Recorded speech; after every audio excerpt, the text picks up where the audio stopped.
Galera, seu mais um trailer de Godzilla Minus One na boa. Que trailer absurdo. Que coisa louca que tá esse Godzilla. Godzilla virou um canivete atômico. Como é que ele vai ser derrotado daquele jeito, aquele monstro absurdamente gigante, impenetrável? A gente vai ver agora. Vamos analisar esse trailer, vamos lá.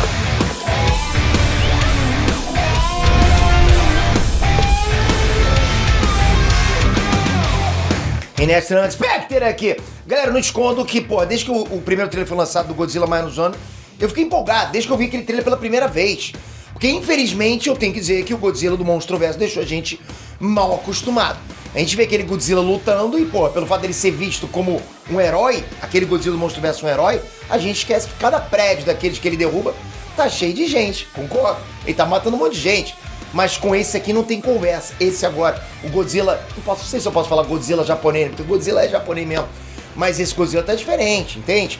Não tem conversa, ele meio que esfrega na nossa cara que ele tá lá pra causar um caos mesmo. Acabou esse papinho de Godzilla Nutella que tá lá pra proteger as pessoas.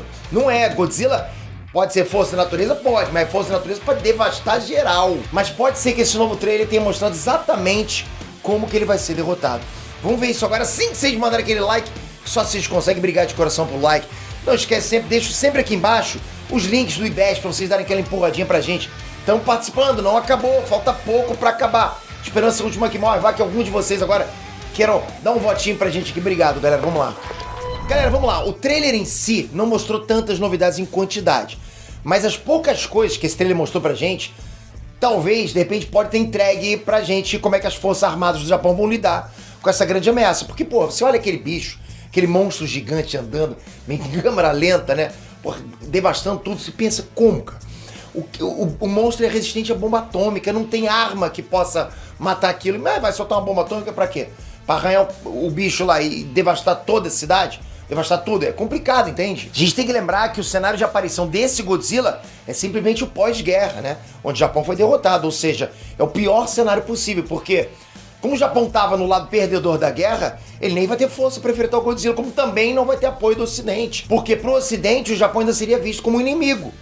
O Japão estava contra o Ocidente, não vamos esquecer disso, naquele cenário pós-guerra, né? Então é nesse cenário que o Godzilla vai aparecer, exatamente nesse momento. Complicou demais pro Japão. Então durante o trailer a gente ainda vê os militares tentando enfrentar o Godzilla com tanques, navios de guerra. Tem até um coitado ali que tenta bater o Godzilla com a metralhadora. Vai fazer o quê? Pô, vai nem matar a acro do Godzilla, ou seja, completamente iludido. Algumas pessoas ali estão completamente iludidas. Mas eu sei exatamente o que mais chamou a atenção de todo mundo que viu esse trailer. As placas dorsais retráteis. Falei que parecia um canivete suíço? Galera, exatamente, Godzilla virou um canivete. Quando eu vi isso no trailer, eu achei irado pra caramba, né? Porra, acendendo meio azul, né? Mas depois eu pensei, pô, qual a praticidade dessas placas dorsais, né, no Godzilla? Por que isso agora? Qual a vantagem dele conseguir colocar as placas pra dentro e pra fora, entende? Tem vantagem nisso? Não é melhor elas ficarem só pra dentro ou só pra fora? Vai ficar, né, entrando e saindo? Porque se elas ficam pra fora, ele pode usar elas como arma, né? Tipo, se ele quisesse bater com a cauda em alguma coisa, talvez, né? Quebrar alguma coisa. Não sei. Bom, se bem que ele já quebra. Mas enfim, vai que aquilo tem alguma radiação. E se elas ficam pra dentro, ele protege a própria espinha dorsal. Então tem... Beleza, eu até consigo entender que tem motivo pra ficar pra fora ou pra dentro full time. Então eu pensei em duas hipóteses pra esse Godzilla conseguir fazer isso, ok? Ter as placas dorsais retráteis. E a primeira delas é a própria ideia mercadológica. Depois desse filme, a galera vai querer comprar bonecos do Godzilla, desse Godzilla. E eu acho que um boneco desse, em que ele pode colocar as placas pra dentro, pra fora, que nem tipo um canivete, ainda brilham quando são colocados pra fora, tipo aquele brilho bacana lá, com certeza é algo que qualquer marmanja iria querer. Pô, os moleques então, nossa papai, eu quero aquilo, né? Mas eu sei que você não quer essa explicação. Então, dentro da história, eu acredito que fizeram isso exatamente para esse Godzilla ser derrotado. Porque pensa comigo, o cenário é pós-guerra. Toda a força militar do Japão tem frangalhos. Nem bomba atômica eles vão ter, que isso? Nem tinham, né? Então, dito isso, você prefere enfrentar o Godzilla na força bruta ou na inteligência? Pô, o lagarto é grande pra caramba.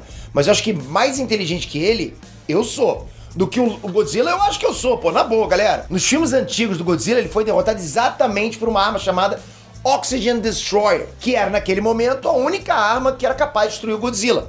Mas num cenário pós-guerra, é inconcebível pensar que eles vão ter recurso para produzir uma arma assim. Eles não tiveram recurso nem para vencer uma guerra, tá realmente sucateadas as armas, né?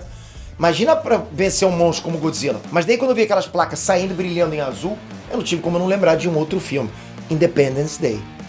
Aí vocês estão percebendo onde que eu vou chegar. Vocês se lembram que para derrotar a nave gigante, um dos pilotos de caça teve que jogar o avião dele contra o canhão da nave gigante? Isso entrega que aquele canhão é de fato a arma mais poderosa da nave gigante. Só que usar esse canhão deixa ela vulnerável. E talvez seja por isso que o Godzilla só coloca as placas pra fora quando realmente ele precisa usar aquela baforada atômica, entende? Tipo pra se energizar alguma coisa. Ele protege pra não ficar vulnerável, porque se ficar pra fora, fica vulnerável. Pô, quem jogou videogame sabe tendo que acertar só um ponto quando o Big Boss deixa pra fora, sabe do que eu tô falando. É como se fosse uma compensação.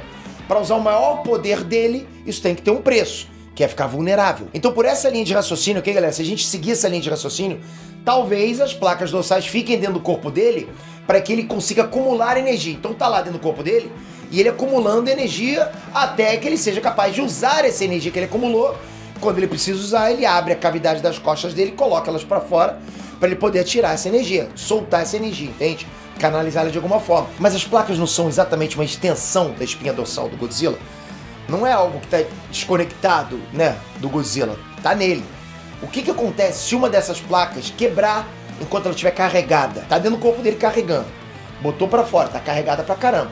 Talvez o mesmo que aconteceu com a mega nave alienígena do Independence Day. Bom, sei lá quem vai descobrir essa fraqueza do Godzilla, se ele tem ou não, mas seja quem for essa pessoa, provavelmente o que ele vai descobrir é que eles precisam forçar o Godzilla a usar a baforada atômica e aproveitar o momento pra explorar essa vulnerabilidade. Entende? Eles vão ter que fazer o Godzilla usar o maior poder dele pra justamente explorar essa fraqueza dele, entende? O que resta saber é se a explosão do Godzilla vai ser maior ou menor que as explosões nucleares. Porque se for maior, eu acho que cada soldado que tá ali tá ciente de que ele tá indo pra uma missão kamikaze. Algo que eles eram muito bons, por sinal, né, naquela fase, né? O que vocês acharam dessa teoria? Concordaram com o que eu falei aqui? Curtiram esse trailer? Pô, galera, eu curti demais esse trailer. Mas de verdade, eu curti demais, cara. Melhor que do Monstroverso. Da Monarch, por exemplo, do Prime Video. Já assistiu o trailer do Monarch, da Monarch, do Prime Video? Eu assisti lá e, pô, prefiro muito mais esse do Minus One. Comenta aqui o que vocês acharam da teoria, se estão hypados pra esse filme ou não. Toca aqui agora, se inscreve no canal, ativa o sininho. Vamos cobrir tudo, é bom demais. Papo Nerdístico, não é bom, galera? Pô, é bom pra caramba. Vê Nerdístico, tamo junto, galera. Até a próxima. Fui!